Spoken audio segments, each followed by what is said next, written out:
Hi, this is Mr. G with Miss Frazier's hands. No, those aren't my nails, but thank you for asking. Today I'm going to introduce you to some symbols that we can use to annotate fictional stories. In fact, these symbols will apply to any story or any text that follows the plot diagram. There's only 3 symbols we need to remember for this type of story, this fictional piece. The first one is a bald stick man. And we're going to use him to mark characterization and inferences that we can make about certain characters. The next thing that we'll look for in fictional pieces is the conflict. We're going to use the conflicting arrows you see in pink to identify conflict. Finally, we need to discover the theme of the text, which is the message that the author is trying to give us or the lesson that the reader can learn. So, once we've read our fictional text and we've marked it up with these 3 pieces, we'll be ready to answer just about any question that they can throw at us. Starting at the top of Red Roses, usually the first thing we begin to notice is characterization. So you want to have your bald stick man ready to go for when we start getting introduced to characters. Red Roses.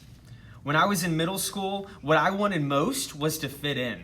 That's all anybody wants in middle school. In middle school, you're suspicious of anyone who stands out for any reason. Derek stood out. We all avoided him. My mom had always told us never to make fun of people, so I never did. I can't say the same for my friends. Not that they were outright mean or anything, but they'd whisper behind their hands, and it was obvious whom they were whispering about. I took no part in this, as I said, but I have to admit, I steered clear of Derek like everyone else. So just in our first 2 paragraphs, we already have been introduced to our main protagonist, Lila. You noticed in the first paragraph and in the first sentence there, her goal is to fit in.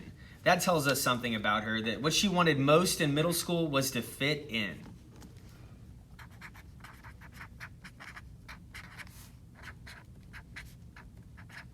You'll also notice at the end of that very first paragraph, she says her and her friends, they all avoided Derek. So that tells us something else about our narrator and our protagonist. Not only does she want to fit in, she wants to avoid Derek. That'll be important later on in the text.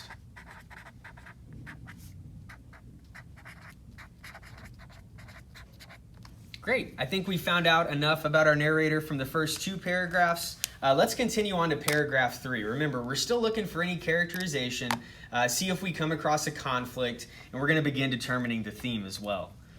Despite my standoffishness, Derek started leaving me little gifts. Every couple of days, something new. Treasures out of a cereal box or a gum machine would turn up in my locker, in my desk, in the pocket of my jacket. I did not acknowledge these things and immediately tossed them into the back of my closet when I got home. I guess I could have told my mother, but I didn't. Sometimes you have to figure things out for yourself. The weeks passed. I continued to ignore Derek and made sure to stay out of his way. Still, the presents continued, a different one each time. I resented the fact that he spent so much time thinking of ways to get my attention. Didn't he have better things to do? Based off these 2 paragraphs, we can do some more characterization and perhaps make an inference about our protagonist here. You notice in paragraph 3, she was considering telling her mother about her experience with Derek, but she didn't. And she says, sometimes you have to figure things out for yourself. As a reader, this gives me a hint that Lila is going to be an independent type of person.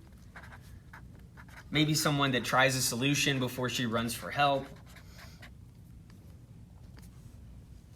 You'll also notice we find out some more about Derek, the love-struck gentleman in this story. It seems like he's almost harassing Lila by giving her these small gifts, just showing up in her jacket, popping up in her locker. And you'll take note, too, that Lila is just throwing these things to the back of her closet. So it seems like she's not interested, but it also seems like Derek isn't giving up. Like he just doesn't get it. Going over to paragraph 5, remember, the next thing we'll probably find is evidence of a conflict here. My friends teased me. Oh, Lila has a boyfriend, Lila has a boyfriend, they sang out. It didn't seem fair. I tried so hard to fit in, to fade into the woodwork, but here I was, being teased, the butt of a joke, the center of attention. One day, Derek strode up to me in the lunchroom and presented me with a dozen roses, red, long-stemmed, in a fluted paper wrapper with a note tucked inside. I know I'm not the coolest kid, but take these roses. You'll be glad you did. I should have been flattered, but I was good and angry. The fact that he stood there grinning lopsidedly, roses in hand with that hopeful look in his eyes, made me even angrier. I wanted to squash him like a bug. Now, I think we should stop right there because I'm smelling a conflict here. It looks like since Derek has approached Lila in the cafeteria in front of everyone, he's done a pretty good job of embarrassing her in this case. She even says she wants to squash him like a bug. Anytime somebody wants to squash somebody, it's a pretty good sign of conflict.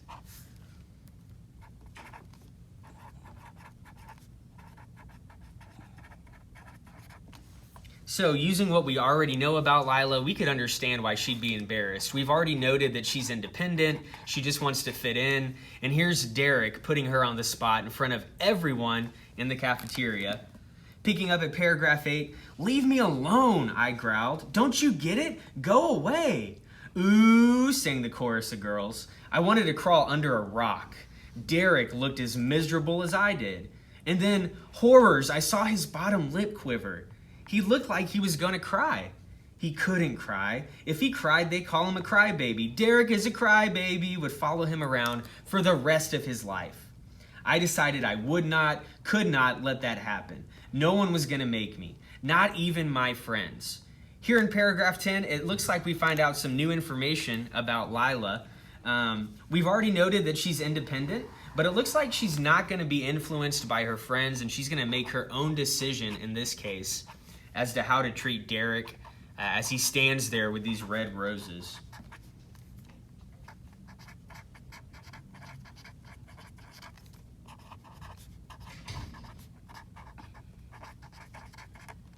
At this point, Derek seems like he could be hurt. Lila seems like she is concerned for him, even though she's embarrassed. So picking up in paragraph 11, "I took the roses, I carried them around all day. I never did talk to Derek after that. We nodded politely to each other in the hallway, but I never pretended to like him, and he never gave me another present.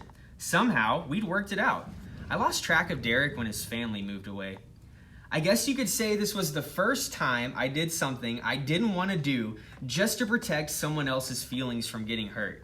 Maybe you could call this growth or maturity. I honestly don't know. Even though it's been a long time since then, I can picture myself on that day striding through the corridor proudly, the dozen roses clenched tightly in my hand, walking tall, feeling like no one can touch me." So up to this point, we've done a great job of identifying characterization for each of our characters.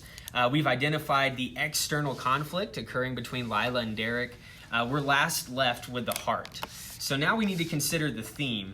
Of course, the theme is the message or the lesson that the reader can learn from the story or the text. In this case, I would draw your attention to the beginning of paragraph 13. You might annotate, "I guess you could say this was the first time I did something I didn't want to do just to protect someone else's feelings from getting hurt." A good inference we could make to get the theme for this story based off that passage is that sometimes you need to put other people before yourself. In this case, since Lila successfully did that, she saved Derek's reputation, and it also helped Derek get the message. Maybe he recognized it too. He stopped giving her gifts after that. Maybe it was out of appreciation for her sparing his feelings. So in conclusion, we have this independent girl who just wants to blend in middle school. The conflict occurs when Derek puts her on the spot and she gets embarrassed because he just doesn't get it. And he embarrasses her with the dozen roses. Of course, we find our theme when our protagonist, Lila, decides to spare his feelings and put her in front of her own self in this case. Thanks for listening. If you use these marks here, the bald stick man, the conflict, and the heart, you are close to success with just about any fictional text or any text that follows the plot diagram. Bye.